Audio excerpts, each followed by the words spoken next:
Let's begin. Number 1. The penny stock puppet show. Imagine selling garbage stocks to clueless investors, then bragging about it in a Ferrari. Welcome to the twisted circus of Stratton Oakmont, a boiler room operation so legendary it made financial fraud look like a frat party with a cocaine budget. Jordan Belfort, aka the Wolf of Wall Street, wasn't just selling dreams. He was shoveling penny stocks to the masses, marking them up, then dumping them for profit. That's called a pump and dump, kids. And no, it's not just a bad gym routine. The business model? Manipulate prices, lie to investors, pocket the difference, repeat. You didn't need a Series 7 license to work there.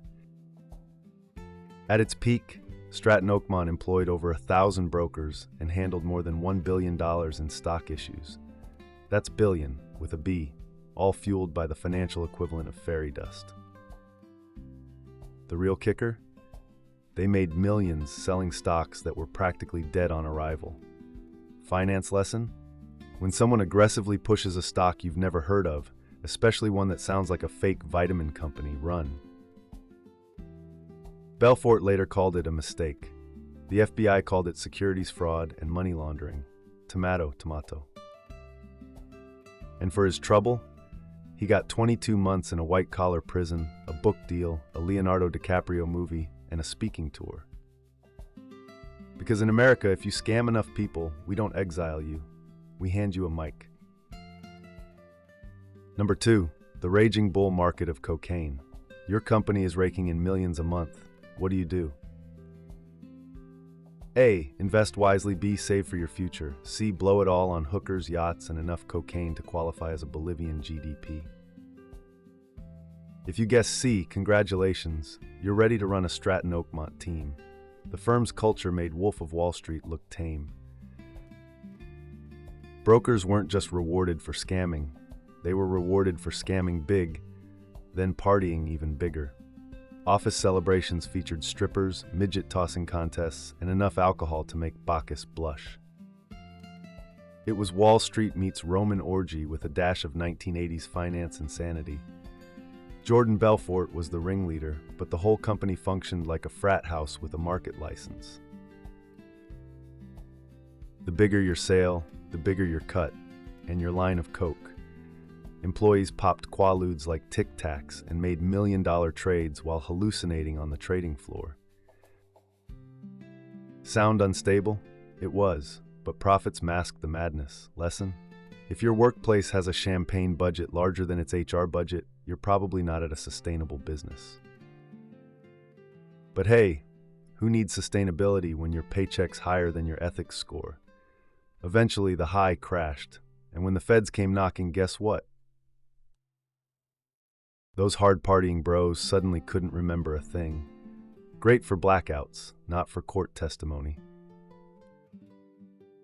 Number 3, the genius of the pump, the dumbness of the dump. Let's talk logistics. How exactly do you scam millions without the victims noticing until it's too late? Easy, you use other people as bait. Stratton Oakmont's real magic trick wasn't just ripping off investors, it was turning young brokers into soulless money machines. Jordan Belfort created a cult of personality where every recruit was trained to speak like a wolf, think like a wolf, and smell blood in the stock market water. You'd call a clueless investor and talk up a penny stock using more confidence than a drunk guy hitting on a supermodel. Once they bit, you upsold them again and again. And then when demand peaked, the insiders sold their shares and made bank, while your client's portfolio tanked harder than a crypto coin after Elon Musk tweets a fart joke. The scam was beautiful in its ugliness. It exploited trust, hype, and the fact that most people didn't understand what a reverse merger was. Spoiler, it's when your investment gets reverse robbed. The finance lesson? If your returns are skyrocketing, but you have no idea what you invested in, there's a good chance you're not making money. You're being prepped for a financial organ harvest. As for the brokers, they didn't care. They got commissions, fast cars, bigger watches, hot tubs with more bacteria than a biology lab. And while investors cried, they chugged champagne like it was sparkling justice. Eventually, the market figured out the truth, but not before the wolves fattened themselves on everyone else's sheepish optimism. Number 4, the Swiss cheese escape plan. So you've committed federal crimes, laundered millions, and partied your conscience into a coma. What's your next move? If you're Jordan Belfort, you stash your cash in a Swiss bank account and try to outrun the feds like you're in a Bond film, but wearing boat shoes. Here's what went down.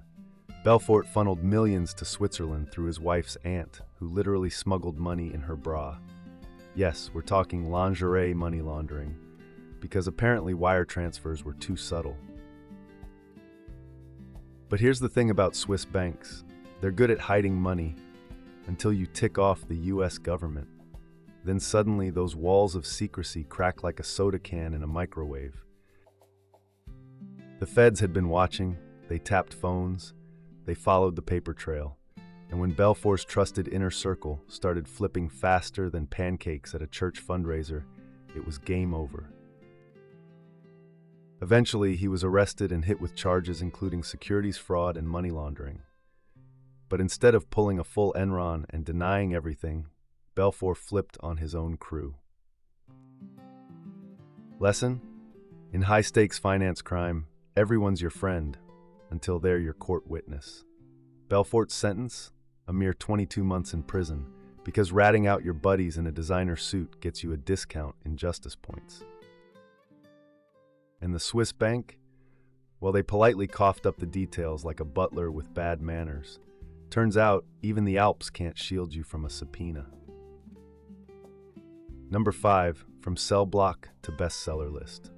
So you'd think after going to prison for defrauding millions of dollars, you'd lie low, reflect on your life, maybe open a humble smoothie bar in Boca Raton. Nope. Not if you're Jordan Brand Master Belfort. He walked out of prison and straight into a book deal. And not just any deal. A 7-figure advance for the rights to tell the world exactly how he scammed it. It's the financial equivalent of robbing a bank, then charging people to hear how you picked the lock. He wrote The Wolf of Wall Street, a memoir that oozed with testosterone, drugs, financial crimes, and a shocking lack of remorse. Critics called it compelling. Ethics professors called it a warning sign. Hollywood called it a movie franchise. Then came the real jackpot, Martin Scorsese directing, Leonardo DiCaprio playing him, Jonah Hill with veneers so white they had their own social security number. Lesson? In America, you can literally monetize your mugshot if you're charming enough. The irony? Belfort made more money post-prison than he ever did legally before. Motivation speakers began quoting him. He gave TED Talks. People booked him to teach sales, which is like hiring a pyromaniac to teach fire safety. Finance tip? If someone calls themselves a wolf and offers to teach you how to sell, run. You're not getting a mentor, you're getting fleeced. Still, Belfort insists he's a reformed man. He calls himself a straight-line persuasion guru now. But his redemption arc feels less honest transformation and more profitable rebranding. Because let's face it, the only real thing Belfort ever sold was confidence wrapped in chaos. Number 6, victims? What victims? Let's pause the party and ask a simple question. What happened to the victims? The retirees, the teachers, the everyday folks who lost their life savings because some sweaty bro in a pinstripe suit screamed about ground floor opportunity into a landline. Answer: most never saw a dime back. Belfort was ordered to pay $110.4 million in restitution. That's a very serious sounding number. Unfortunately, he's only paid back a tiny fraction of that, despite pulling in millions from book deals, movies, and speaking gigs. And when grilled about the missing money, his answers were as slippery as a greased eel in a lawyer's office. Sometimes he blamed taxes, other times he blamed the system, but mostly he just moved on, because the cameras had. Meanwhile, the people he scammed, they're still waiting. Because in the world of white-collar crime, punishment isn't always proportionate. If you rob a gas station, you're a thug. If you rob via IPO, you're an entrepreneur with a story. Finance lesson? Justice has a VIP section, and unless you're wearing a Rolex and can afford a PR firm, you're probably not invited. But hey, at least the victims got closure, or maybe just a movie ticket. Number 7, sales seminars and second acts. Imagine this. The guy who once manipulated markets, lied to investors, and snorted enough drugs to knock out a rhino is now teaching ethical persuasion. That's Jordan Belfort's current gig, running high-ticket sales boot camps and corporate seminars around the globe. The tagline, learn how to close like the wolf, because nothing says trust like taking sales advice from a convicted felon. He calls his system the straight-line persuasion method, and it's basically a psychological Jedi mind trick designed to turn even the most hesitant client into a yes machine. Is it effective? Sure. Is it ethical? Depends on whether you ask Jordan or the ghost of the SEC agent who tried to stop him. People pay thousands, yes, thousands, to attend his events.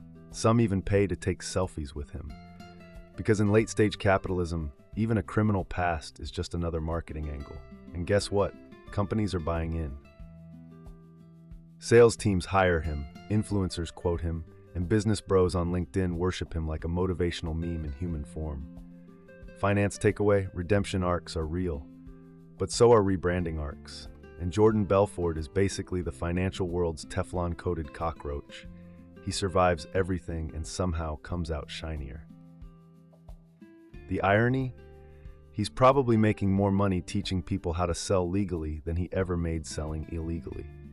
Because if there's one thing Belfort knows, it's this. The product doesn't matter. The pitch does. And Jordan's pitch has always been simple. I made millions. You can too. Small print, just don't ask how. Number 8, wolf, more like weasel. Let's drop the legend for a second, because beneath the slick storytelling and DiCaprio swagger, the real Jordan Belfort isn't some misunderstood genius. He's a professional con artist with a charisma problem, as in he has too much of it. He didn't invent some brilliant trading algorithm. He didn't revolutionize finance. He just weaponized charm and targeted people who didn't know better. His success wasn't innovation, it was predation. And the culture that celebrated him? It's still alive and well. Every time a fake guru sells a get-rich course, every time an influencer fakes Lambos for clout, every time someone says alpha male in a business context, you're looking at Belfort's legacy. The Wolf of Wall Street isn't just a movie, it's a blueprint for the wrong people. Finance lesson? Be careful who you glamorize, because for every Jordan Belfort, there are thousands of victims still picking up the pieces. And while he's sipping espresso in a beachfront villa, they're wondering where their retirement went. Still think he's a legend? Cool. Just don't forget, he wasn't a genius. He was a mirror. And what he reflected was everything broken about money, ambition, and American worship of the hustle. Anyway, that's how you scam millions, go to prison, and come out richer. Subscribe before your morals get diluted by a guy in a $5,000 suit holding a mic.